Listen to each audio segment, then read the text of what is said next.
Hai, Assalamualaikum warahmatullahi wabarakatuh. Temu kembali dengan saya Cikgu Hadi Ismail. Okey, hari ini kita akan buat uh, amali ataupun kita akan buat praktikal bagi lakaran bab 4 tingkatan 1. Jadi saya minta pelajar-pelajar yang nak ikut kelas saya ini tolong sediakan kertas dan juga pensil sekurang-kurangnya ada 2 grade yang berbeza, HB dan juga 2B. Jadi kita jumpa selepas ini.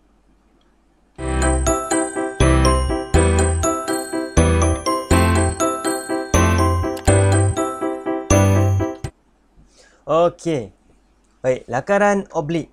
Hari itu kita dah tengok sedikit tentang pengenalan ya. Hari ini kita akan buat secara amali bagi lakaran oblik. Baik, kita nak mengenal pasti dulu bagaimana langkah-langkah yang kita perlu belajar untuk buat satu lakaran oblik. Baik, kalau pelajar dah ada kertas dan juga pensil, sekarang ni kita gunakan pensil yang grade lebih rendah. Maksudnya dia punya kecerahan dia yang rendah lah. Kalau boleh guna grade HB lah. Grade 2B nanti kita akan guna untuk kita nak legapkan bahagian objek. Okey.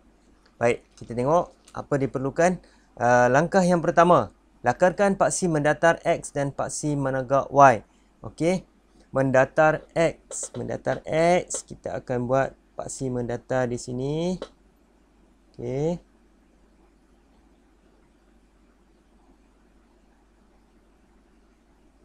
Tandakan X. Dan paksi menegak Y. Okey. Ini langkah yang pertama. Kita tengok langkah yang kedua. Dia kata lakarkan paksi Z bersifat 45 darjah pada asalan. Okey. Kita ulang semula daripada langkah yang pertama tadi. Okey. Kita buat paksi X. Ini paksi X. Paksi Y. Dan kita nak hasilkan satu paksi Z bersifat 45 pada asalan ni. Okey. Bagaimana kita nak buat 45 darjah? Tak boleh gunakan alatan-alatan lain. Hanya pensil sahaja. Jadi mudah je. Kita buat anggaran. Buat segi 4 sama pada penjuru asalan ni. Katakan kita dekat sini. Satu. Sini satu. Saya guna pen lain sikit. Dekat sini satu. Okey. Alright, segi 4 sama bermaksud sisinya adalah sama. Bila sisinya sama, kita bahagikan dua sudut di sini. Dia akan jadi sudut ni adalah 45 darjah. Okey. Jadi, kita hanya sambungkan garisan kita daripada penjuru ke penjuru dan sampai ke atas. Ini adalah paksi Z. Okey. Baik. Seterusnya, langkah yang ketiga. Lakar pandangan hadapan bagi objek pada paksi mendatar X dan labelkan A, B, C, D. Baik. Kita buat semula. Ulang balik langkah 1 dan langkah 2. Paksi X. Ini paksi Y. Ini paksi Z. Sekarang kita buat pandangan hadapan bagi objek. Sekarang ni kita anggapkan objek kita adalah kubus. Okey. Kubus adalah segi 4 sama. Ini pandangan hadapan. Alright. Jadi kita tandakan pandangan hadapan kita. Dia punya lebar dia, dia punya tinggi dia dan dia punya panjang dia. Okey, kita tandakan dia. Alright. Jadi kita letakkan label pada pandangan kita A, B, C, D. Okey, siap untuk langkah yang ketiga. Seterusnya, langkah yang keempat. Lakar unjuran titik A, C, D selari dengan paksi Z. Okey. Baik, selari bermaksud garisan yang serenjang. Bukan serenjang. Serenjang adalah 90 darjah. Selari ni dia garisan yang sama. Okey. Jadi kita buat semula langkah 1 hingga langkah 3. Paksi X, Y, Z,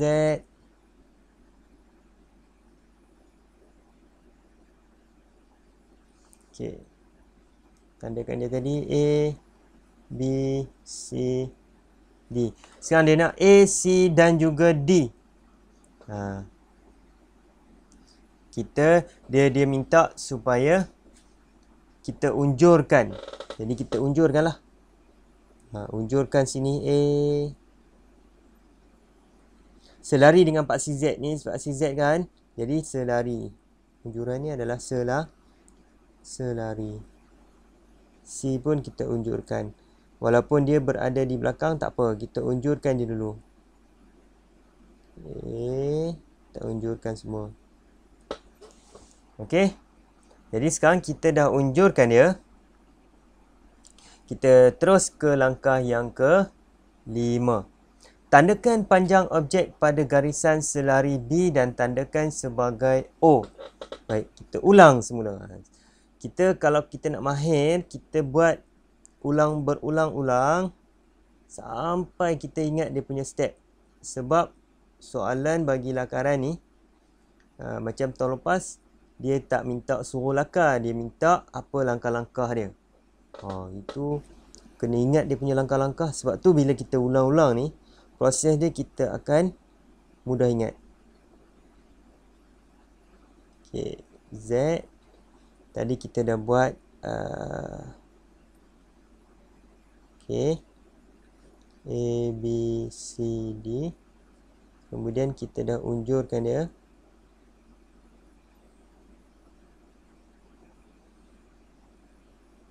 Okay, sekarang dia kata ini semua sama kan? Sebab dia selari. Dia minta yang kelima ni, tandakan panjang objek pada garisan selari B. Katakan pada garisan ni kan, C dengan B ni sebab dia adalah kubus, maksudnya garisan dia berada pada tempat yang sama. Kita tandakan panjangnya. Katakan panjangnya berada pada sini. Kita letakkan dia sebagai O. Okey. Kita dah letakkan dia sebagai O. Seterusnya, sambung garisan selari dengan garisan mendatar OP dan garisan menegak OQ. Ini langkah yang ke-6. Okey. Jadi kita ulang balik semula. Paksi X, paksi Y, paksi Z. Bentuk objek.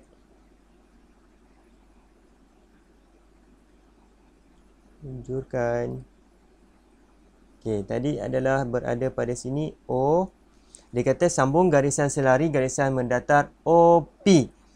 OP mendatar maksudnya ke sini kan. OP mendatar. P. Dan OQ menegak. OQ menegak ke bawah. Q ke bawah. Okey.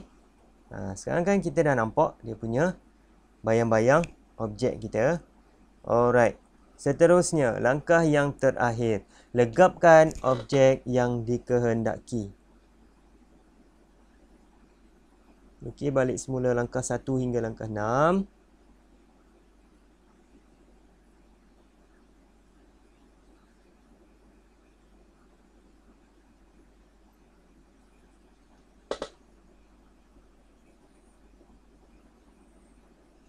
Okey, A, B, C, D.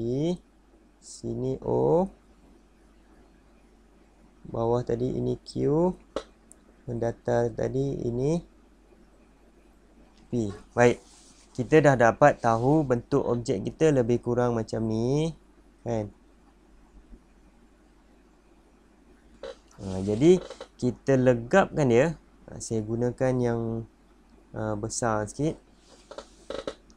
Jadi, kita legapkan di bahagian depan dulu. Ni objek di bahagian depan. Okey. Sambung ke bahagian belakang.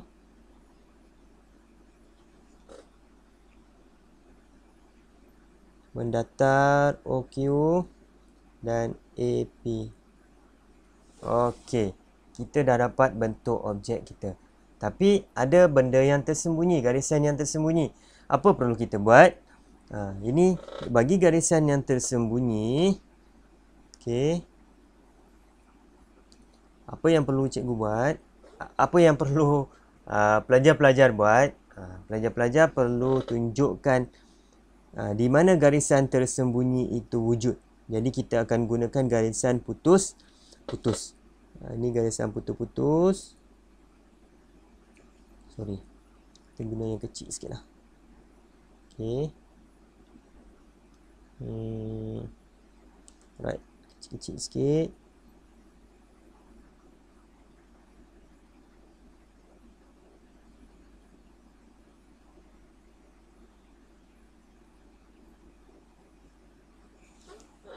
Di bahagian belakang dia akan okey. Jadi selesai lakaran oblik bagi objek yang dikehendaki. Okey. Kita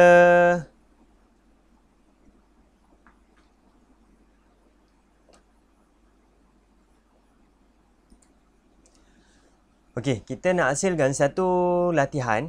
Kita nak buat satu latihan daripada pandangan atas, pandangan hadapan dan juga pandangan sisi ni. Kita nak hasilkan satu lakaran oblik. Baik, langkah yang sama, langkah 1 hingga langkah yang ke-7 kita buat, ikut dan kita dapatkan bentuknya. Baik, sama-sama kita buat. Yang pertama, lakarkan paksi X. Tandakan dia. Ini adalah X. Yang kedua, paksi Y. Okey, tandakan Y. Yang ketiga, Z. Z, saya dah katakan kalau nak mudah, kita buat segi 4 sama. Dan ini adalah Z. Okey, sekarang ni, langkah yang seterusnya, langkah yang ketiga, kita nak buat bentuk di pandangan hadapan. Cuba tengok kat sini. Dia bentuk macam L. Tapi yang asasnya adalah bentuk 4 segi kan? Bentuk segi 4. Segi 4 tepat ni kot. Okey. Jadi kita agaklah tingginya sampai sini. Okey. Jadi kita buat satu segi 4. Baik. Seterusnya kita tengok. Dia ada bentuk dekat sini. Jadi bentuknya kat sini. Kemudian dia potong ke tepi. Dia boleh kurang macam tu lah. Okey. Seterusnya, apa perlu kita buat? Kita nak unjurkan dia. Kita tandakan kan. Tandakan A, B, ini C, ini D, ini E. Okey. Kita unjurkan. Kita unjurkan semua penjuru-penjuru ni. Penjuru A, kita unjurkan 45 darjah. Selari dengan Z. Unjurkan dia. B pun kita unjurkan dia. Di penjuru ni pun kita unjurkan dia. C. Unjurkan C. Okey. Di bahagian belakang ni pun, D ni pun kalau boleh kita pun unjurkan dia. Okey. Dia lebih kurang lah. Lebih kurang macam sama macam yang di penjuru ni.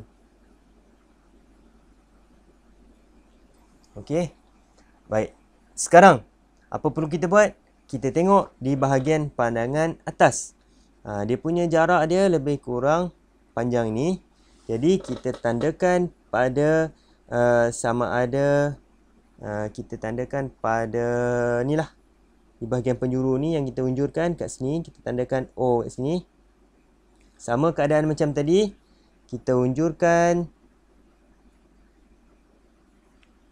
melintang mendatar dan kita unjurkan menegak. Okey, kita dah dapat dia punya bentuk dia. Alright. Jadi sekarang kita ambil pensil 2B kita. Okey, 2B kita nak legapkan mana bentuk yang kita ada. Okey, bahagian belakang kita ada ini. Kita legapkan dia. Okey. Dapat. Di bahagian belakang dia akan sambung sampai di sini, kan? Ini pun sama sampai di sini. Okey. Di bahagian sini dan di bahagian sini. Okey. Yang ini kita boleh sambungkan dia. Yang ini pun kita boleh sambungkan dia. Yang di bahagian sini dia akan berlaku ini, dia akan ada unjuran selari dengan ini. Jadi kita gunakan